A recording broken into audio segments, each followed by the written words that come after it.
जी जनाब, अस्सलाम वालेकुम। मुझे बताएगा, आपको मेरी आवाज़ क्लियर आ रही है?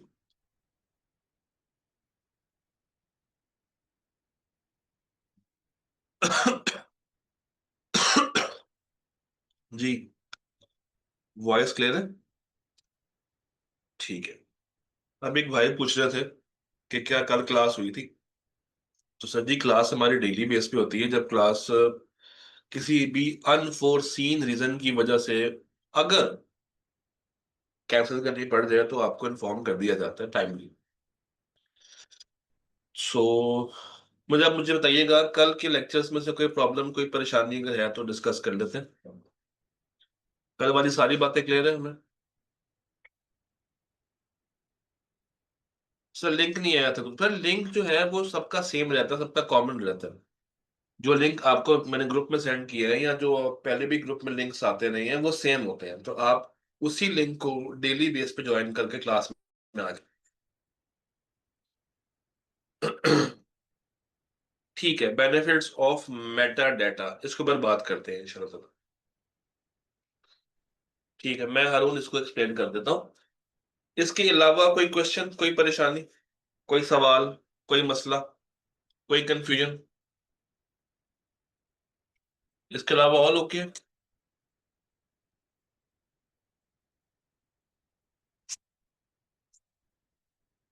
इसके अलावा सब कुछ ओके? ठीक है। इमर्जिंग थ्रेट्स भी मैं आपको बता देता हूँ। ठीक है ऑडियंस, दो सवाल मेरे पास आए हैं। एक आया है बेनिफिट्स ऑफ मेटा डाटा, और एक सवाल मेरे पास आया है इमर्जिंग थ्रेट्स। ठीक है, चलिए ये दो सवाल मैंने नोट कर लिए हैं, मैं क्लास के एंड पे आपको बताता हूँ। आज का जो मेन टॉपिक है पहले उसको स्टार्ट कर लेते हैं। Main topic is main topic is data integrity. हमारा मेन टॉपिक क्या है आज का, मुझे बताइए। हमारा मेन टॉपिक क्या है? हमारा मेन टॉपिक है डाटा इंटेग्रिटी। Data integrity. आप में से मुझे कोई बता सकता है कि इंटेग्रिटी का मतलब क्या होता है? कोई अगर डिफाइन करना चाहे कि व्हाट इज इंटेग्रिटी, क्या मतलब होता है इंटेग्रिटी के वर्ड का?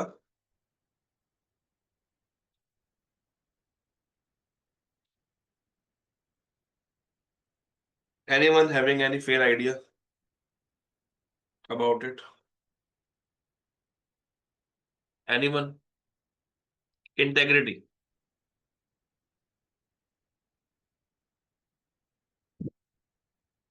नहीं आइडिया? पक्की बात है?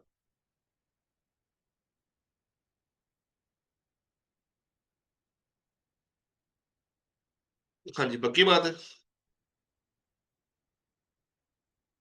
जी, इंटेग्रिटी कहते हैं honesty.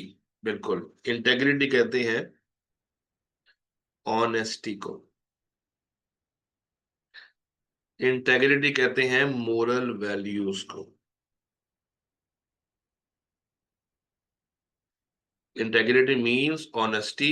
Integrity means moral values. तो आज का टॉपिक डेटा सिक्योरिटी के साथ मर्ज हो जाएगा। यानी कि डेटा इंटेग्रिटी में हम लोगों ने क्या सीखना है? डेटा इंटेग्रिटी में हम लोगों ने सीखना है कि जो भी डेटा आप हासिल करते हैं वो डेटा करप्ट नहीं होना चाहिए हासिल करने के बाद। यानी कि जो भी डेटा आपने हासिल किया है वो डेटा हमेशा एक्यूरेट रहना चाहिए। वो डेटा हमेशा कंसिस्टेंट रहना चाहिए। और ये डाटा हमेशा रिलायबल रहना चाहिए। डाटा हमेशा एक्यूरेट रहना चाहिए, कंसिस्टेंट रहना चाहिए और साथ ही साथ रिलायबल रहना चाहिए through out the life cycle. Through out the life cycle. मुझे कोई आप में से बता सकता है कि लाइफ साइकिल में कौन कौन से फेजेस हुआ करते थे? हम लोगों ने लाइफ साइकिल के ऊपर बात की हुई है। तो सबसे पहला फेज क्या था लाइफ साइकिल का? क्रिएशन। उसके बाद प्रोसेसिंग। उसके बाद यूज करना, उसके बाद आर्काइव कर देना, और एंड पे डिस्पोज कर देना। और एंड पे क्या कर देना? डिस्पोज कर देना।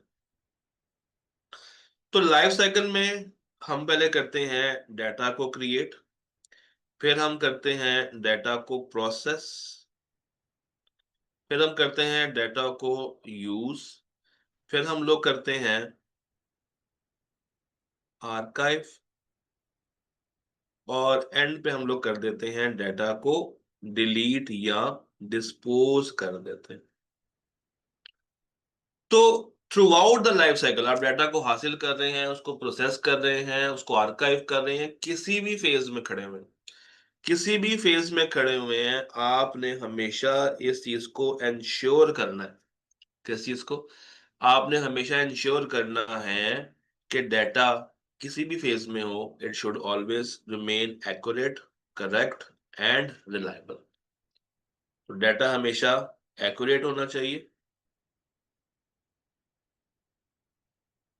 डाटा हमेशा करेक्ट होना चाहिए, कंसिस्टेंट होना चाहिए, एंड साथ ही साथ वो रिलायबल भी होना चाहिए। ये चारों चीजें उसमें एग्जिस्ट करती हैं, ये चारों चीजें उसमें एग्जिस्ट करती हैं। किसी भी तरीके से आपका डाटा करप्ट ना हो, क्योंकि अगर डाटा करप्ट हो गया, खुदा ना खास्ता अगर डाटा करप्ट हो गया, तो वो करप्टेड डाटा आपको सही मानों में डिसीजन मेकिंग करके नहीं देने वाला। अगर वो डाटा करप्ट हो गया तो आपको सही डिसीजन मेकिंग में हेल्प नहीं करेगा। अगर वो डाटा करप्ट हो गया तो क्या आप मुझे बताइए उस डाटा को एनालिसिस के लिए यूज कर सकते हैं? हाँ कि ना? हाँ कि ना? एक करप्ट डाटा को क्या आप यूज कर सकते हैं फॉर एनालिसिस? भाई नहीं कर सकते, नहीं कर सकते, नहीं कर सकते। तो डाटा को ट्रस्टवर्दी रखना, डाटा को डिसीजन मेकिंग के लिए इस्तेमाल करना, डाटा को एफिशिएंट रखना, और इसको करप्ट होने से बचाना, इनएक्यूरेट होने से बचाना, इसमें एरर्स आने से बचाना, ये सब कुछ क्या है? डाटा इंटेग्रिटी है। अच्छा मुझे बताइए, डाटा इंटेग्रिटी को मेंटेन करना चीप है कि कॉस्टली है? डाटा इंटेग्रिटी को मेंटेन करना चीप या कॉस्टली? क्या कहेंगे आप लोग? डाटा इंटेग्रिटी के लिए आपको आईटी सिक्योरिटीज चाहिए, डाटा इंटेग्रिटी के लिए आपको आईटी सिक्योरिटीज चाहिए, और आईटी सिक्योरिटीज तो सस्ती नहीं होती। तो याद रखिएगा कि ये एक कॉस्टली प्रोसेस है, ये एक कॉस्टली प्रोसेस है, महंगा होता है, मगर हमें ये करना पड़ता है। रीजन बीइंग दैट कि अगर हम ये खर्चा ना करें, तो इस खर्चे को ना करने के बाद जो नुकसान आएगा वो इससे भी ज्यादा कॉस्टली हो। तो हमें फ्यूचर के बड़े नुकसान से बचने के लिए हर महीने या हर क्वार्टर या हर बाय एनुअली या हर साल आईटी सिक्योरिटी पे पैसे खर्च करने पड़ते हैं, आईटी सिक्योरिटी पे पैसे खर्च करने पड़ते हैं। मुझे बताइए, यहां तक सारी कहानी क्लियर हो गई आपको? आगे चलूं? यहां तक सब कुछ ओके? अच्छा, अब आ जाए, अगली बात करते हैं। सर, ये जो डाटा है, डाटा इंटेग्रिटी, ये इसकी टाइप्स क्या है? तो इसकी पहली टाइप है फिजिकल इंटेग्रिटी, इसकी पहली टाइप है फिजिकल इंटेग्रिटी। इसकी दूसरी टाइप है लॉजिकल इंटेग्रिटी। फिर लॉजिकल इंटेग्रिटी की मजीद चार टाइप्स है। एक है एंटिटी इंटेग्रिटी, दूसरी है रेफरेंशियल इंटेग्रिटी। अच्छा, फिर ये दो भी हैं, मगर ये आपके सिलेबस का पार्ट नहीं है, तो मैं इसको यहां से काट दूं। तो हम लोगों ने चार तरह की इंटेग्रिटीज के ऊपर बात करनी है। फिजिकल के ऊपर बात करेंगे, लॉजिकल के ऊपर बात करेंगे, एंटिटी के ऊपर बात करेंगे, और रेफरेंशियल के ऊपर बात करेंगे। ये चार तरह की इंटेग्रिटीज के ऊपर तसल्ली से बात करें। ओके। सर फिजिकल इंटेग्रिटी क्या है, अब एक एक करके बात करते हैं। What is physical integrity? What is physical integrity, ये क्या होती है भाई? फिजिकल इंटेग्रिटी ये है कि जो डाटा आपके सर्वर्स पे पड़ा है, जो डाटा आपके सिस्टम्स के अंदर पड़ा हुआ है, उस डाटा को सेव करना फिजिकल लॉस से, उस डाटा को सेव करना फिजिकल नुकसान से। जैसे सर्वर का क्रैश हो जाना, एकदम से पावर फेलियर आ जाना, हार्ड ड्राइव डैमेज हो जाना, ये सारा नुकसान फिजिकल डिसरप्शन की वजह से हो रहा है। ये सारा नुकसान क्यों हो रहा है? Because of physical problems, physical disruption की वजह से ये सारा नुकसान हो रहा है। कि अचानक अगर कंपनी का सर्वर क्रैश कर जाए तो कंपनी को मिलियंस एंड बिलियंस का नुकसान हो सकता है। अगर इनके पास बैकअप्स मौजूद नहीं है, इनके पास यूपीएस मौजूद नहीं है, या इनका सिस्टम इस काबिल नहीं है कि वो फिजिकल डैमेज को अवॉइड कर सके, तो इट मीन्स के फिजिकल इंटेग्रिटी खराब है। इट मीन्स के फिजिकल इंटेग्रिटी खराब। तो डेटा इंटेग्रिटी में सबसे पहला पॉइंट है फिजिकल इंटेग्रिटी, यानी कि आप फिजिकल डिसरप्शन से, फिजिकल लॉस से प्रोटेक्शन करते हैं। फिजिकल लॉस से क्या करते हैं? प्रोटेक्शन करते हैं। दूसरा केस आता है लॉजिकल इंटेग्रिटी। तो यहाँ लिख देते हैं, फिजिकल मींस, फिजिकल मींस कि आप हार्डवेयर क्रैश, डिजास्टर्स, पावर का एकदम से चले जाना, नेचुरल मसले, इनसे अवॉइड करते हैं, इनसे अवॉइड करते हैं। दूसरा केस है मेरे पास लॉजिकल इंटेग्रिटी। दूसरा क्या है? Logical integrity. अच्छा, फिजिकल तो था कि ये सर्वर पड़ा है और इसके अंदर ये डाटा पड़ा है, तो हम इस सर्वर को प्रोटेक्ट कर रहे थे। लॉजिकल ये है कि ये सर्वर है, इसमें ये डाटा पड़ा है, अब मुझे जो अंदर जो असल में डाटा पड़ा है ना, मुझे उसको प्रोटेक्ट करना है, मुझे ये चीज अब प्रोटेक्ट करनी है। यानी कि जो सिस्टम के अंदर, जो सर्वर के अंदर चीजें पड़ी हैं, उनके ऊपर किसी भी तरीके का नुकसान ना हो जाए। यानी कि उनके अंदर कोई वायरस ना आ जाए, उनके अंदर कुछ भी ऐसा ना हो जाए कि जिससे वो डाटा एक्यूरेट ना रहे, कंसिस्टेंट ना रहे। ये कहलाता है लॉजिकल इंटेग्रिटी। तो लॉजिकल इंटेग्रिटी क्या है? ये इंश्योर करता है कि डाटा हमेशा कांस्टेंट है, कंसिस्टेंट है, और क्या है? एक्यूरेट है। क्योंकि इसके अंदर आप डिफरेंट तरह के कंट्रोल्स लगाते हैं, आप कंस्ट्रेंट लगाते हैं, आप रोकथाम, कंस्ट्रेंट कहते हैं रोकना, आप वैलिडेशन चेक लगाते हैं कि सिर्फ वैलिड इंसान ही सिस्टम में एंटर हो सकता है, और आप देखते हैं रिलेशनशिप्स। तो ये जो लॉजिकल इंटेग्रिटी है, ये बेसिकली उस सर्वर के अंदर पड़े हुए डाटा की बात कर रहा है, और जो फिजिकल इंटेग्रिटी है वो बाहर पड़े हुए डाटा को डिस्क्राइब कर रहा है। मुझे बताइएगा, फर्ज करें एक स्टूडेंट है, उसका नाम है अली, उसका नाम है अली। उसने 100 में से 110 नंबर हासिल किए।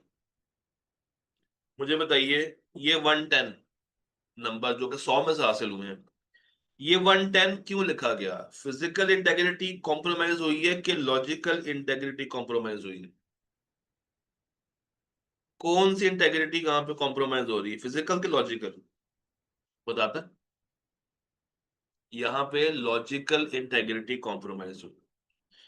अच्छा, टीचर ने सिस्टम में एंट्री करनी थी, टीचर की जिम्मेदारी थी कि उसने सिस्टम में एंट्री पास करनी थी,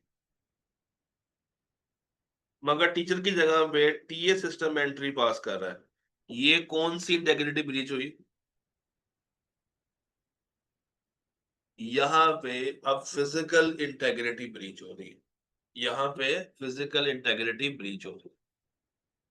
ठीक हो गया। अब ये लॉजिकल की दो टाइप्स हैं, एक है एंटिटी इंटेग्रिटी और एक है रेफरेंशियल इंटेग्रिटी। एक है एंटिटी इंटेग्रिटी और एक है रेफरेंशियल इंटेग्रिटी। आप जरा इसको अंडरस्टैंड कर लेते हैं। मगर इसको अंडरस्टैंड करने से पहले मैं दो लफ्ज डिस्कस करना चाहूंगा आपसे। एक है प्राइमरी की और एक है फॉरेन की। तो लेट्स डिस्कस दिस फर्स्ट। एक प्राइमरी की होती है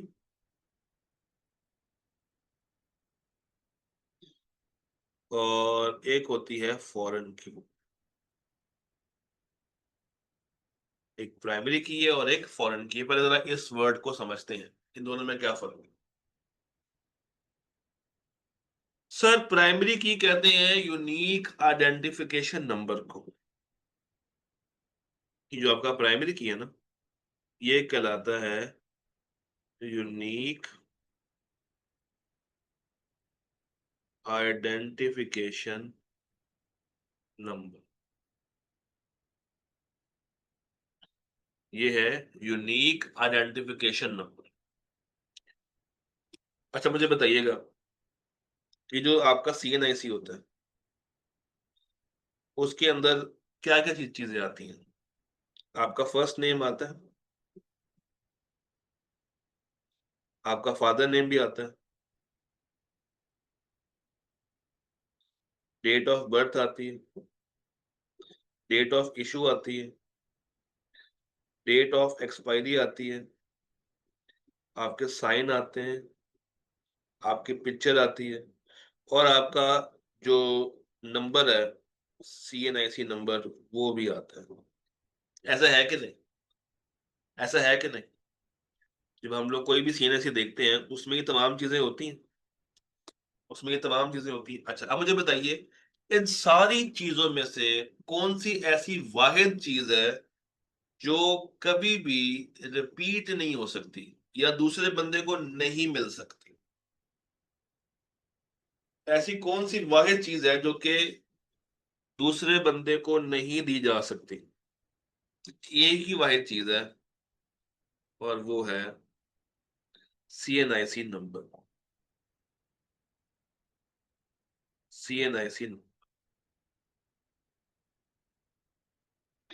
नाम भी रिपीट हो सकता है, फादर नेम भी रिपीट हो सकता है, डेट ऑफ बर्थ भी सेम हो सकती है, इशुअंस की डेट भी सेम हो सकती है, एक्सपायरी की भी सेम हो सकती है, साइन भी सेम तकरीबन हो सकते हैं। पिक्चर पिक्चर भी कॉपी तो की जा सकती है। मगर जो आपका सीएनआईसी नंबर है, हाँ फिंगरप्रिंट भी हो सकता है। जो सीएनआईसी नंबर है वो तो हर एक का सेम ही होता है नहीं, ये हर एक का सेम नहीं होता, ये हर एक का डिफरेंट होता है। ये हर एक का डिफरेंट होता है। तो सर प्राइमरी की, अब अगर मैं आपसे कहूं ना कि इस सीएनआईसी में प्राइमरी की क्या है, तो आप मुझे फौरी तौर पे बताएंगे कि सर प्राइमरी की कहते हैं यूनिक आइडेंटिफिकेशन नंबर को, और इसमें वाहिद ये सीएनआईसी है जो कि आपके लिए प्राइमरी की बना हुआ है। जो कि आपके लिए क्या बना हुआ है? प्राइमरी की बना हुआ है। क्या बना हुआ है? प्राइमरी की बना हुआ है। तो प्राइमरी की से क्या मुराद है? प्राइमरी की से मुराद है कि ऐसा यूनिक नंबर जो कि हम किसी एक बंदे को देते हैं और दूसरों को नहीं देते, जिससे उस बंदे की पहचान की जा सकती है, जिससे उस बंदे के बारे में रिपोर्ट्स को जनरेट किया जा सकता है। ये आईडी किसी और को नहीं दी जा सकती। ये आईडी किसी और को नहीं दी जा सकती। ये इंश्योर करता है कि ये यूनिक आइडेंटिफाइबल, इसको डुप्लीकेट नहीं किया जा सकता। कैन नॉट बी डुप्लीकेट, इसको डुप्लीकेट नहीं कर सकते। जैसे ये डिपार्टमेंट का टेबल आ रहा है, ये टेबल किसका है? डिपार्टमेंट का। अब यहां पे जो डिपार्टमेंट आईडी है जो कि हर डिपार्टमेंट की डिफरेंट होगी, ये सर्व करेगा एज अ प्राइमरी की। ये सर्व करेगा एज अ प्राइमरी की। इसी तरह एम्प्लॉयज के केस में ये जो एम्प्लॉय आईडी है ये भी क्या है? प्राइमरी की। रोल आईडी प्राइमरी की। एम्प्लॉयमेंट पीरियड में एम्प्लॉय की अपनी आईडी क्या है? वो भी प्राइमरी की। तो प्राइमरी की मीन्स ऐसी की जो कि यूनिक है और ये डुप्लीकेट करना पॉसिबल नहीं, डुप्लीकेट करना पॉसिबल नहीं। फिर दूसरी की होती है फॉरेन की, दूसरी की होती है फॉरेन की। फॉरेन की क्या है? अगर आपने दो टेबल्स को आपस में जोड़ना है, यानी कि एक ये टेबल है, एक ये टेबल है डिपार्टमेंट वाला, एक ये टेबल है एम्प्लॉयज वाला, एक ये टेबल है और एक ये टेबल है एम्प्लॉयज का। अब तो अगर आप इन दो टेबल्स को आपस में जोड़ना चाहते हैं, इन दो टेबल्स को आपस में ज्वाइन कराना चाहते हैं, इन दो टेबल्स को आपस में जोड़ना चाह रहे हैं, इनको ज्वाइन कराना चाह रहे हैं, तो आप क्या करते हैं? आप ये करते हैं कि ये टेबल की पकड़ते हैं प्राइमरी की, और यही चीज आप यहां पे ऐड कर देते हैं। तो यहां की प्राइमरी की जब एम्प्लॉय टेबल में जाएगी तो वो बन जाएगी फॉरेन की, कि ये दूसरे टेबल से आई है, ये फॉरेन है। ये की दूसरे टेबल से आई है तो ये है आपकी फॉरेन की, जो कि दूसरे टेबल से आ रही है। तो अगर अब आपने ये सर्च करना है कि कौन सा एम्प्लॉय कौन से डिपार्टमेंट में काम करता है, उसका नाम क्या है, यानी कि आपने दोनों टेबल्स को आपस में जोड़ के फैसला करना है। अगर तो अब आपने दोनों टेबल्स को आपस में जोड़ के फैसला करना है। एक सेकंड, सिर्फ एक सेकंड मुझे, जस्ट 1 मिनट।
जी मुझे बताइएगा, आपको मेरी आवाज क्लियर आ रही है? फिर से आवाज क्लियर?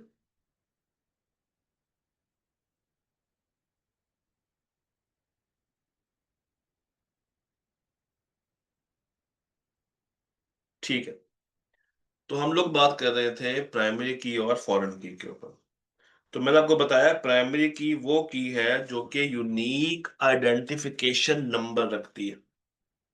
ये वो की है जो कि यूनिक आइडेंटिफिकेशन नंबर रखती है, यानी कि ये नंबर किसी और को अलॉट नहीं किया जा सकता, ये नंबर किसी और को अलॉट नहीं किया जा सकता। और फॉरेन की क्या है? वो प्राइमरी की जो कि अपने टेबल में प्राइमरी है, दूसरे टेबल में जब जाएगी लिंक करने के लिए तो ये बन जाएगी फॉरेन की। जब ये दूसरे टेबल में जाएगी लिंक करने के लिए तो ये बन जाएगी फॉरेन की। तो अब शायद आपने कभी गौर किया हो कि एक डाटा नादरा के पास हमारा अवेलेबल है। कौन सा डाटा? आईडी कार्ड का डाटा। अगर आपने कभी किसी अच्छे होटल में बुकिंग कराई हो तो वो आपसे सिर्फ एक सवाल पूछते हैं कि सर अगर आपको बुकिंग चाहिए तो आप हमें सिर्फ अपना CNIC नंबर बता दें। जैसे ही आप उनको नंबर बताते हैं तो वो सारा डाटा कहाँ से फेच कर लेता है? नादरा से। तो आपको आपका नाम, लास्ट नेम, आपकी तस्वीर, आपके साइन, सब कुछ वो कहाँ से पिक कर रहा होता है? नादरा की डेटाबेस से पिक कर रहा होता है। तो वो जो सीएनएससी नंबर नादरा के अकाउंट में पड़ा हुआ था, नादरा के टेबल पे पड़ा हुआ था, वो उसके लिए प्राइमरी की था। मगर जब यहां पे उसका यूज हो रहा है और वो सारा डाटा एक्सट्रैक्ट करके लेके आ रहा है, तो अब यहाँ पे वो बन गया है फॉरेन की। यहाँ पे वो बन गया है फॉरेन की। तो होपफुली आपको ये प्राइमरी और फॉरेन की वाली बात क्लियर होगी होगी। यहाँ तक ओके, मुझे बताइएगा। यहाँ तक कोई सवाल, कोई मसला? All okay? अच्छा, अब आगे आ जाए। सर आगे वो कहता है कि अब हम लोग डिफाइन करते हैं एंटिटी इंटेग्रिटी को और रेफरेंशियल इंटेग्रिटी। अच्छा, एंटिटी इंटेग्रिटी क्या है? ये इंश्योर करती है कि रिकॉर्ड यूनिक हो, आइडेंटिफाइबल। तो इसके लिए यूज की जाती है प्राइमरी की। और ये इंश्योर करेगा कि जो रिकॉर्ड है वो जो भी रिकॉर्ड है वो यूनिक होगा और आइडेंटिफाइबल होगा। जो भी रिकॉर्ड है वो यूनिक है और आइडेंटिफाइबल है। वो यूनिक है एंड हम उसको आइडेंटिफाई कर सकते हैं। अच्छा, जो रेफरेंशियल इंटेग्रिटी है ये इंश्योर करती है कि जो टेबल्स है उसके बीच में एक जगह से दूसरी जगह, यानी कि एक टेबल से दूसरे टेबल पे डाटा फ्लो कर रहा है। दूसरा टेबल पहले पे डिपेंड कर रहा है, यानी कि यहाँ पे डिपेंडेंसी क्रिएट होती है कि रिपोर्ट अगर मुझे पूरी बनानी है तो फिर दूसरे टेबल को पहले टेबल से डाटा लेके आना पड़ता है। वो उस पर डिपेंड कर रहा होता है, उस पर डिपेंड कर रहा होता है। और ये दो तो हमारे सिलेबस का पार्ट ही नहीं है। तो एक दफा उसको रीड कर लेते हैं कि what is physical integrity. Physical ये था कि आप उसको फिजिकल डिस्ट्रप्शन से बचाते हैं। लॉजिकल ये था कि आप देखते हैं कि जो भी डाटा नेट पे पड़ा हुआ है, डेटाबेसेस में पड़ा हुआ है, उसमें किसी भी तरह की खराबी ना आए। अगर आपको याद हो तो कल हम लोगों ने बात की थी कि वो डाटा जो कि एट रेस्ट पड़ा हुआ है, हम उसके अंदर AES 256, याद है? AES 256 क्या था भला? ये एनक्रिप्शन का प्रोटोकॉल। और जो डाटा इन ट्रांजिट है उसके लिए भी हम लोगों ने कल बात की थी। तो ये चीजें लगाई जा सकती हैं फिजिकल, हाँ जी, TLS, ये चीजें लगाई जा सकती हैं फिजिकल और लॉजिकल के अंदर, ताकि डाटा को प्रोटेक्ट किया जा सके। अच्छा, उसके बाद आती है मेरे पास कुछ की प्रैक्टिसेस। भाई मुझे बताइए, डाटा एंटर करते वक्त सिस्टम ये चेक करता है कि डाटा वैलिड है या नहीं। CNIC के कितने नंबर्स होते हैं, कोई मुझे बता सकता है? CNIC के कितने नंबर्स होते हैं? कभी काउंट किया आप लोगों ने? 10 होते हैं, 11 होते हैं, 12, कितने होते हैं? 13 नंबर होते हैं। 13 होते हैं। तो शायद आपने कभी देखा हो कि आप कोई फील्ड फिल कर रहे हो किसी ऑनलाइन गूगल फॉर्म की या ऑनलाइन फॉर्म की, तो वो आपसे कहता है CNIC दो और इस फॉर्मेट पे दो। अगर आप उसको उस फॉर्मेट पे नहीं देते या उतने नंबर ऐड नहीं करते तो वो आपके फॉर्म को आगे एग्जीक्यूट नहीं करता। कभी ये बात आप लोगों ने गौर से देखी हो कि अगर आपको जो डाटा आपसे मांगा जा रहा है, अगर आप उसकी रिक्वायरमेंट के मुताबिक डाटा नहीं दे रहे हैं, भाई फील्ड है कि आपने इसमें वेरिएबल कैरेक्टर्स ऐड करने हैं, तो अगर आप सिंगल ऐड करते जाएंगे तो शायद वो आपको डंप कर देगा। तो डाटा वैलिडेशन यही तो है। डाटा वैलिडेशन यही तो है कि सिस्टम हर वक्त चेक करता है कि डाटा जो सिस्टम में एंटर हो रहा है वो डाटा वैलिड है कि नहीं। सिस्टम हर वक्त ये चेक कर रहा है कि जो डाटा सिस्टम में जा रहा है वो वैलिड है या वो वैलिड नहीं है।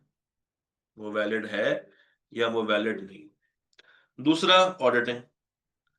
भाई डाटा कहाँ से आ रहा है, कहाँ से हो रहा है, उसका क्या यूज है, ताकि हम उसको प्रॉपर ऑडिट उसका कर सकें, उसको रेगुलर रिव्यू कर सकें।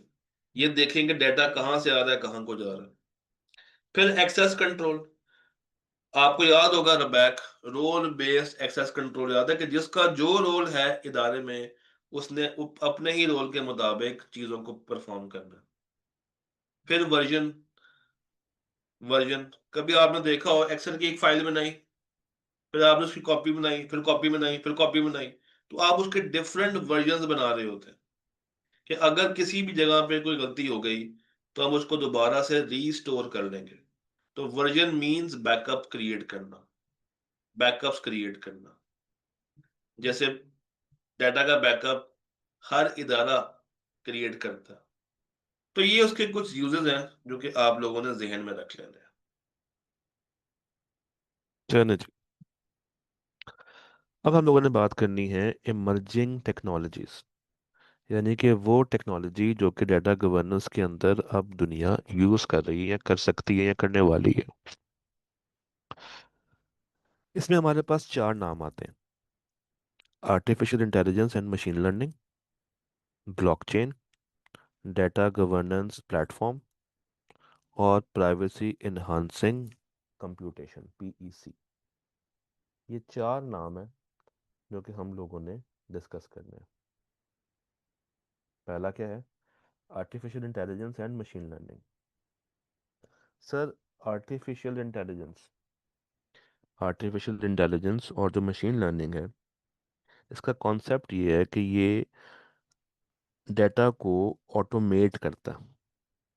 डेटा को क्या करता है? ऑटोमेट करता है। क्वालिटी चेक्स लगाता है,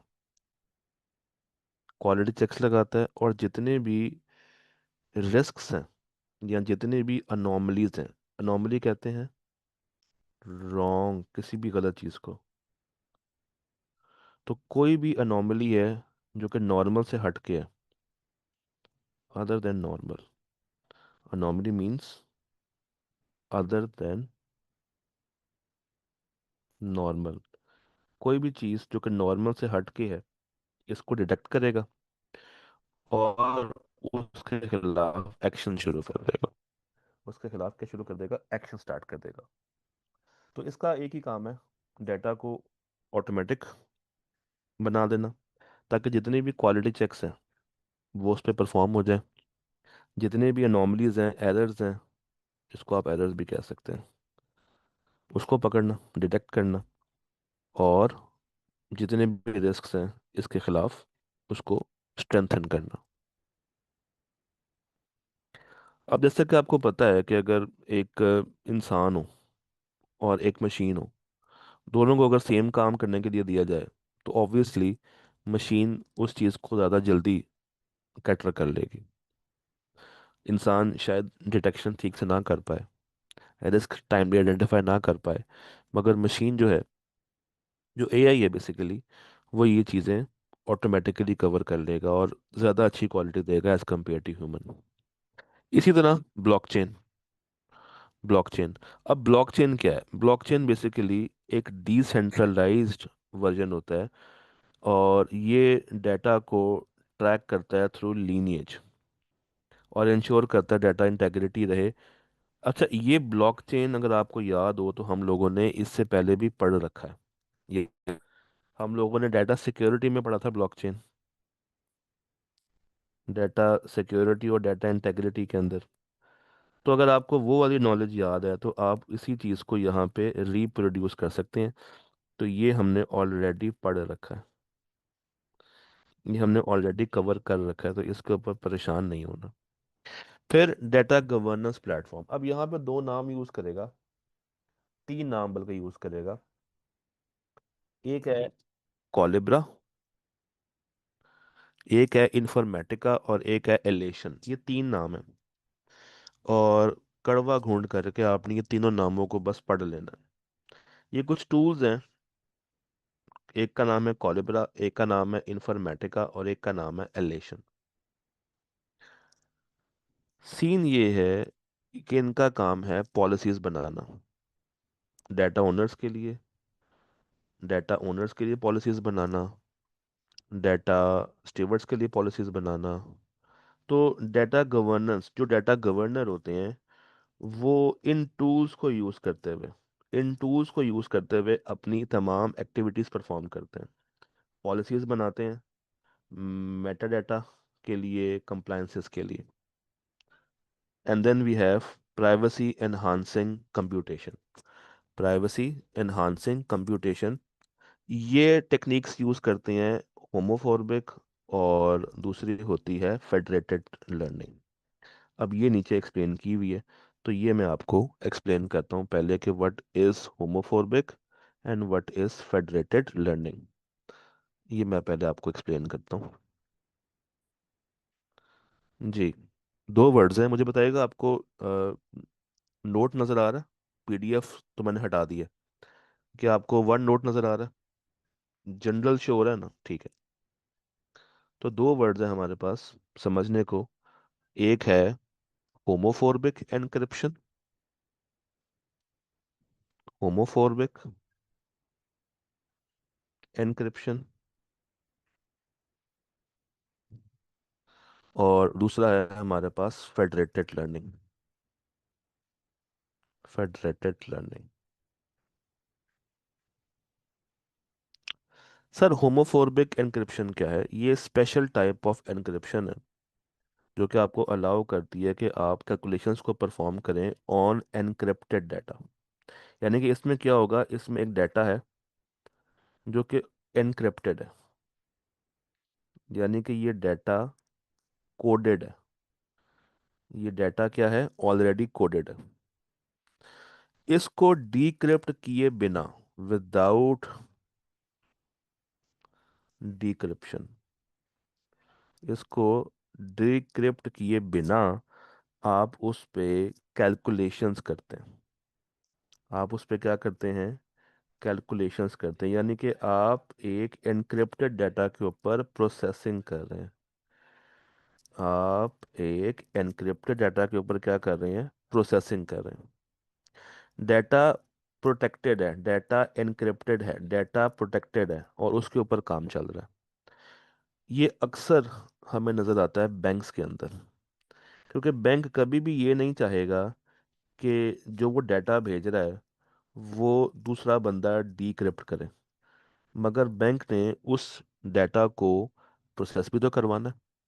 तो डाटा क्या करता, बैंक क्या करता है? बैंक अपने डाटा को पहले एनक्रिप्ट करता है और फिर आगे फॉरवर्ड करता है, और उसी एनक्रिप्टेड डाटा के ऊपर सारी की सारी प्रोसेसिंग चल रही होती है। सारी की सारी प्रोसेसिंग चल रही होती है। फॉर एग्जांपल सैलरी का डाटा, हम ले लेते हैं एग्जांपल सैलरी के डाटे की। सैलरी डाटा, बैंक जो है, बैंक जो है वो सबसे पहले क्या करेगा? बैंक एनक्रिप्ट करेगा उस डाटा को। यानी कि बैंक ने क्या किया? इस डाटा को एनक्रिप्ट किया, कर लिया। अब उसके बाद इसने पेरोल सिस्टम में डाल दिया। बैंक ने पेरोल सिस्टम में डाल दिया कि भाई इस पे सैलरी की वर्किंग करो, इस पे बोनस निकालो, इस पे टैक्स काटो। और इस सिस्टम ने इस सिस्टम ने जो प्रोसेसिंग की है वो एनक्रिप्टेड डाटा पे की है, और एक हमें रिजल्ट निकाल के दे दिया। वो रिजल्ट चला गया वापस एचआर के पास, और एचआर ने फिर डिक्रिप्शन की को यूज करते हुए उसको डिक्रिप्ट कर लिया, उसको डिक्रिप्ट कर लिया। तो सिंपल सी बात यह है कि प्रोसेसिंग करने के लिए ज़रूरी नहीं है कि डाटा ओपन हो। एक लॉक्ड डाटा, एक एनक्रिप्टेड डाटा के ऊपर भी प्रोसेसिंग की जा सकती है। एक लॉक्ड डाटा के ऊपर भी प्रोसेसिंग की जा सकती है। ये है होमोफोबिक एनक्रिप्शन। ये क्या है? Homophobic encryption. अच्छा, दूसरा है फेडरेटेड लर्निंग। दूसरा है फेडरेटेड लर्निंग। सर ये क्या है? फेडरेटेड लर्निंग कहते हैं कि बेसिकली ये एक डिसेंट्रलाइज्ड मशीन है। ये एक डिसेंट्रलाइज्ड मशीन लर्निंग मेथड है जहाँ पे मॉडल को ट्रेन किया जाता है, जहाँ पे मॉडल को ट्रेन किया जाता है ऑन लोकल सर्वर्स। यानी कि फर्ज करें, ये हमने एक मॉडल क्रिएट किया है, ये हमने एक सॉफ्टवेयर बनाया, लेट्स सपोज एक सॉफ्टवेयर बनाया। अब मशीन को, यानी कि मशीन लर्निंग होगी इस मॉडल की बेस पे, और ये मॉडल को अंडरस्टैंड करेगी मशीन। हम एक्चुअल डाटा शेयर नहीं कर रहे, ये बस याद रखिएगा कि यहाँ पे हम एक्चुअल डाटा शेयर नहीं करते। हम उस एक्चुअल डाटा से एक मॉडल बनाते हैं और फिर उस मॉडल को अंडरस्टैंड करवाते हैं मशीन में। तो रॉ डाटा हमारे पास ही रहेगा। ये हम बेसिकली क्यों कर रहे हैं, ताकि डाटा को सिक्योर रखा जा सके, कि अगर खुदा ना खास्ता ये मशीन हैक हो जाए, तो जितनी भी हमारी सेंसिटिव इंफॉर्मेशन होगी, जितनी भी हमारी सेंसिटिव इंफॉर्मेशन होगी, वो लूज होने का चांस वो लूज होने का चांस है। तो थीम यही है कि यहाँ पे हम डाटा को पहले कन्वर्ट करते हैं एक सैंपल में, एक मॉडल में, और फिर उस मॉडल की वर्किंग्स हम लोग ट्रेन करवाते हैं किसको, मशीन को। तो इसलिए इसको डिसेंट्रलाइज्ड कहा जाता है, क्योंकि इसमें एक्चुअल डाटा है वो हम स्ट्रेट फॉरवर्डली इस्तेमाल उसमें नहीं कर रहे। हम एक्चुअल डाटा को उसमें इस्तेमाल नहीं कर रहे। वापस आते हैं पीडीएफ पे।